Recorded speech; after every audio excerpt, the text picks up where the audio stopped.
Do you know that decolonization is a key feature to understand postmodernism? लेकिन यह process suddenly नहीं हुआ.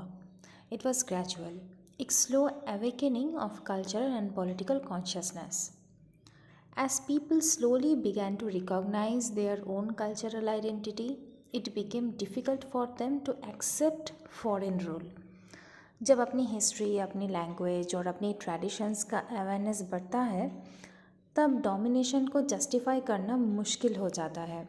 This growing self awareness planted the seeds of resistance. The successful revolutionary struggles, especially the American Revolution, French Revolution, and the Russian Revolution, inspired freedom fighters in the colonies. उन्होंने देखा कि empire को challenge किया जा सकता है. Then the Boer War tarnished the image of imperial powers.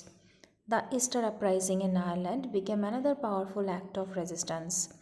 And in India, the Jallianwala Bagh massacre of 1919, also known as the Amritsar massacre, exposed the brutal reality of colonial rule.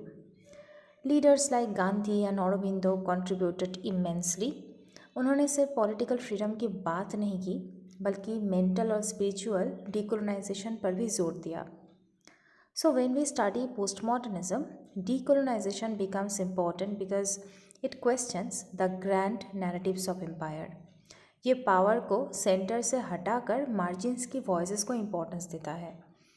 And that shift from domination to diversity is at the heart of postmodern thought.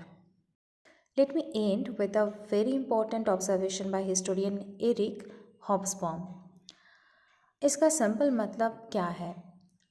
He is suggesting that the British Empire eventually realized that imperial power has limits.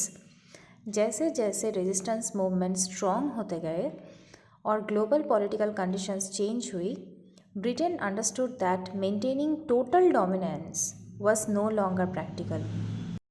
Postmodern thought questions these power hierarchies. It exposes how empire created unequal structures of dominance. So, decolonization is not just political freedom, it is a collapse of the illusion of unlimited imperial power. And that is why decolonization becomes central to understanding postmodernism.